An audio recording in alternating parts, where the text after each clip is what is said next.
Bonjour à toutes, bonjour à tous, c'est le podcast Cinécritique numéro 153 avec Eve et Tofi, les amoureux du cinéma, des critiques de films et les séries. Bonjour Tofi, comment ça va ? Bonjour Eve et bonjour à tous. Oui, ça va super bien. Bienvenue à toutes et tous sur notre podcast Cinécritique avec une information hebdo chargée cette semaine et des films et séries à vous conseiller. On va commencer d'abord par parler de Netflix et de Napoléon, mais pas là où on l'attend. Du prochain festival de Cannes et aussi on rendra un dernier hommage à l'acteur et comédien Jean-Pierre Bacry qui vient de disparaître à l'âge de 69 ans. Et oui Tofi, on commence par les bonnes nouvelles. Retour sur Lupin, la série avec Omar Sy, qui vient de dépasser les 70 millions de visionnages en 28 jours selon Netflix et après 2 semaines de lancement. La série Lupin rentre déjà dans le top 5 de lancement de série Netflix, devant les 62 millions de Jeux de la Dame et derrière The Witcher 73 millions. On rappelle pour info la méthode de comptage des visionnages de Netflix. 5 personnes devant la série sur un écran, un visionnage. Une personne devant 5 minutes de série qui arrête, un visionnage. 15 personnes qui regardent la série sur 4 profils différents d'un même compte, toujours un visionnage. Donc, 70 millions, c'est encore sans doute sous-estimé. Il s'agit donc d'une estimation, Netflix ne communiquant pas de chiffres précis d'audience. Bravo à toute l'équipe de Lupin et à Omar Sy, c'est mérité. Une petite confidence, j'adore Omar Sy. On enchaîne Tofi, on part à Venise, la ville de l'amour, où se tient chaque année la Mostra, un des plus importants festivals de cinéma avec celui de Cannes. Bien sûr, si les conditions sanitaires le permettent, il devrait se dérouler du 1er au 11 septembre 2021. Le réalisateur coréen Bong Joon-ho présidera le jury du 78e Festival international de cinéma de Venise et décernera le Lion d'or du meilleur film et les autres prix officiels selon le communiqué de la Mostra. Le Festival de Venise est riche d'une longue histoire et je suis honoré d'être associé à sa merveilleuse tradition cinématographique, a réagi le réalisateur cité dans le communiqué. Comme président du jury et surtout comme cinéphile incorrigible, je suis prêt à admirer et applaudir tous les grands films sélectionnés par le festival et je suis rempli de joie sincère et d'espoir. Le directeur artistique de la Mostra, Alberto Barbera, a salué le grand réalisateur coréen qui est aujourd'hui l'une des voix les plus authentiques et originales du cinéma d'auteur au niveau mondial. Je lui suis très reconnaissant d'avoir accepté de mettre sa passion de cinéphile attentif, curieux et privé de préjugés au service de notre festival, a-t-il estimé. Faut-il encore présenter Bong Joon-ho, 51 ans, l'auteur de Parasite, le film qui a remporté la Palme d'Or au Festival de Cannes 2019, puis en 2020, excusez du peu, 4 Oscars américains, meilleur scénario original, meilleur film, meilleur réalisateur et celui du meilleur film étranger. On est impatient de suivre ce festival en espérant qu'il ait lieu, Tofi. Retour à la réalité du marché du streaming maintenant avec cette autre information, Tofi. Apple a choisi de financer et produire la prochaine production de Ridley Scott. Le film intitulé Kit Bag sur la vie de Napoléon, interprété par Joaquin Phoenix, sera l'occasion de retrouvailles pour les deux hommes qui avaient triomphé avec Gladiator en 2000. Avec Gladiator, ils avaient triomphé en 2001 aux Oscars, meilleur film, meilleur acteur, meilleurs effets visuels. Les films de Ridley Scott bénéficieront d'un droit de première exploitation sur Apple TV+. On parle d'ailleurs encore de Ridley Scott un petit peu plus tard ici. Et de son côté, Netflix annonce 70 films par semaine pour 2021. Et oui, et à propos de Netflix, une information française, Eve. Oui, Netflix France a annoncé devenir mécène de la Cinémathèque française et contribuer à ses côtés à la restauration d'un film, pièce d'histoire du 7e art, le Napoléon d'Abel Gance. Aucun montant financier n'a été précisé. La Cinémathèque française s'est engagée à une clause de confidentialité quant au montant reçu de ses généreux mécènes et donateurs, à laquelle Netflix ne fait pas exception, a précisé le directeur de la communication de la vieille institution française. Symboliquement, ce soutien à la restauration d'un monument du patrimoine cinématographique français est important pour la multinationale. Netflix, comme la Cinémathèque française, entend montrer qu'il soutient la préservation et le rayonnement du patrimoine cinématographique français et international et en favoriser sa transmission, selon un communiqué commun. En d'autres termes, Netflix fait les yeux doux à la cinéphile française et semble s'acheter une bonne conduite. Le partenariat conclu avec la Cinémathèque s'étendra également à l'organisation de projections, conférences et masterclass. Netflix, dont le succès bouleverse l'économie mondiale du 7e art, cherche à donner des gages au cinéma français, démarche qu'il a commencée il y a quelques mois en signant avec MK2 lors du premier confinement un partenariat pour diffuser un vaste catalogue de films d'auteurs français dont François Truffaut, Jacques Demy ou Alain Resnais. Par cette première incursion dans la restauration, Netflix s'attaque à un monument de l'histoire du cinéma, le Napoléon d'Abel Gance, avec Albert Dieudonné et Antonin Artaud, fut projeté pour la première fois en 1927. Ce film muet et d'une longueur inhabituelle de plus de 7 heures compte de nombreuses innovations visuelles et a fait l'objet de plusieurs restaurations déjà. La dernière, qu'on espère voir aboutir d'ici la fin 2021, elle vise le bicentenaire de la mort de Napoléon en mai prochain.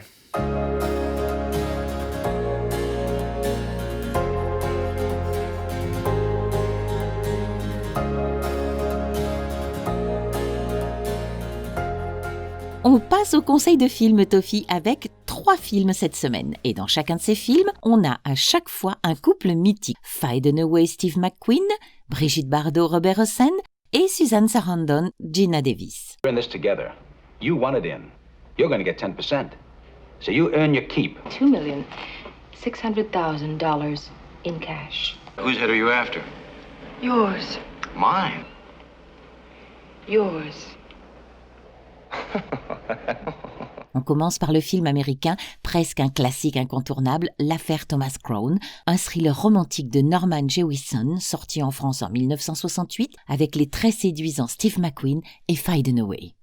Thomas Crown, un milliardaire divorcé à la tête d'une grande banque de Boston, estime que sa vie d'homme riche ne lui procure plus aucune satisfaction. Afin de ressentir à nouveau le frisson de l'aventure, il prépare minutieusement, avec 9 complices, un fabuleux hold-up qui laissera la police perplexe. Sa propre banque lui paraît être le meilleur endroit pour ses exploits.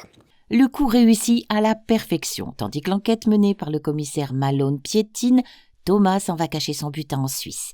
Il découvre alors que la compagnie d'assurance de sa banque lui a dépêché une redoutable enquêtrice, la ravissante et sagace Vicky Anderson. La personnalité des acteurs et, il faut l'avouer, leur charme ont été les moteurs d'un succès incroyable à l'époque, pas loin de 8 millions d'entrées en France. 2 scènes cultes restent en mémoire, la fameuse séquence du baiser entre Steve McQueen et Faye Dunaway, longue d'1 minute, et celle de la partie d'échecs à la sensualité irrésistible. La mise en scène novatrice est une grande inventivité avec ses fondus colorés très psychédéliques, l'emploi du split screen et les très gros plans. Elle explore de nouvelles pistes esthétiques qui renforcent les émotions et contribuent à en faire un objet unique. De la réflexion, de l'ambiguïté, il contribue finalement à nous donner une œuvre à part, originale et sensuelle. La musique de Michel Legrand qui nous accompagne est ici un pur bijou qui emballe le film comme un écrin magnifique et contribue au lâcher-prise. Rythme soutenu, intrigue bien ficelée, suspense et sensualité, l'affaire Thomas Crown a été souvent présentée comme le film préféré de Steve McQueen. On vous le confirme, c'est un véritable petit bijou à découvrir ou redécouvrir sans tarder. L'affaire Thomas Crown est disponible en streaming sur OCS et Canal+, en DVD et en VOD sur Orange, Canal VOD et Apple. Sans vous, j'étais tranquille. Envolez la petite âme là-haut. Voilà. Faites-vous une raison. La petite âme est à vous. Pensez à votre réputation. Je me moque de ma réputation. Montez. Notre second film est encore plus ancien, mais a conservé toute sa modernité sulfureuse. Il date de 1962 et s'appelle Le repos du guerrier de Roger Vadim, avec Brigitte Bardot, Robert Hossein, Jean-Marc Bory et Michel Serrault. Parce qu'elle a hérité d'une petite fortune de sa tante et qu'elle doit rencontrer son notaire à Dijon, Geneviève Le Theil descend dans un hôtel de la cité bourguignonne. Elle entre par erreur dans une autre chambre que la sienne, juste à temps pour sauver un jeune inconnu agonisant de la mort qu'il s'était réservé en avalant des médicaments. Elle lui rend visite à l'hôpital. Le suicidé manqué s'appelle Renaud Sarty. Il ne lui témoigne aucune reconnaissance de son geste, mais s'incruste dans sa journée, sa soirée, son lit, sa vie, et elle en tombe amoureuse. L'interprétation de Brigitte Bardot est ici éblouissante au service d'un scénario peuplé de fulgurances et de scènes de grande beauté. Cette histoire d'une passion imprévue entre deux personnages que tout oppose est d'une cruauté magnifique.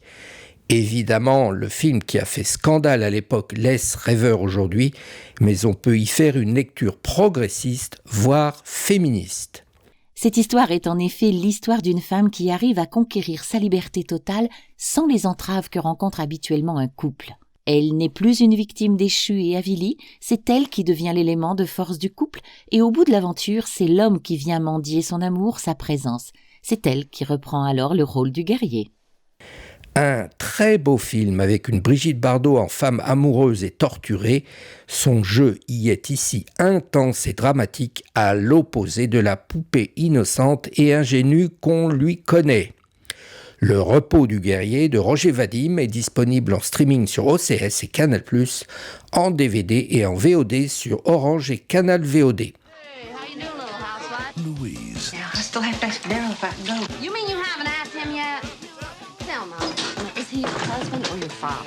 Thelma and Louise are going fishing. How come Daryl let you go? Because I didn't ask him. He's gonna kill you! I left him a note. Troisième film qu'on vous conseille cette semaine, c'est le film américain Thelma et Louise de Ridley Scott, sorti en France en mai 1991 avec Susan Sarandon, Gina Davis et Harvey Keitel.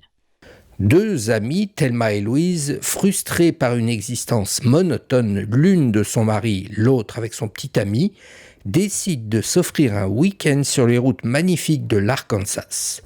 Premier arrêt, premier saloon, premiers ennuis et alors tout bascule. Un événement tragique va changer définitivement le cours de leur vie. Ce film a marqué les esprits des années 90 car il est très particulier. C'est à la fois un road movie, une comédie dramatique et une histoire profonde d'amitié entre deux femmes solidaires. Le casting est un sérieux atout, les deux actrices y sont très talentueuses dans leurs rôles respectifs et les décors grandioses de l'Arizona et le scénario bien écrit font le reste. Une superbe histoire d'émancipation, celle de deux amis au choix de vie différents qui vont apprendre au cours de leur périple à ne plus se laisser faire, à suivre leur propre voie et surtout à rendre les coups au centuple. Ode à la liberté nourrie de superbes paysages, ce film est porteur d'une puissante émotion à fleur de peau. Un film qui restera gravé dans vos esprits comme il a marqué toute une génération. Thelma et Louise de Ridley Scott est disponible en streaming sur OCS et Canal+, en DVD et Blu-ray et en VOD sur Canal VOD. Tu peux pas, quand tu vois quelqu'un, tu peux pas d'entrer comme ça, lui sentir le cul. C'est important, ça, c'est très important. On ne sent pas le cul quand on connaît pas. 2 heures de retard, et pour finir, un prétexte débile, trouvé à la va-vite. Même pas foutu d'inventer quelque chose de plausible, il y a que du mépris là-dedans. Ils se sont excusés, Georges. Ça arrive d'être coincé en voiture. Qu'est-ce que ça peut me foutre, cette excuse sur les embouteillages? Ils découvrent les embouteillages? Ça fait 40 ans qu'ils habitent ici, ils devraient être prévenus maintenant. Qu'est-ce qu'il y a? Non mais souvent on a des problèmes, on les comprend pas vos textos. Ah, l'autre jour, vous m'avez envoyé merci Seb pour ton gentil massage. Tu vois, voilà, ça c'est ce putain de correcteur.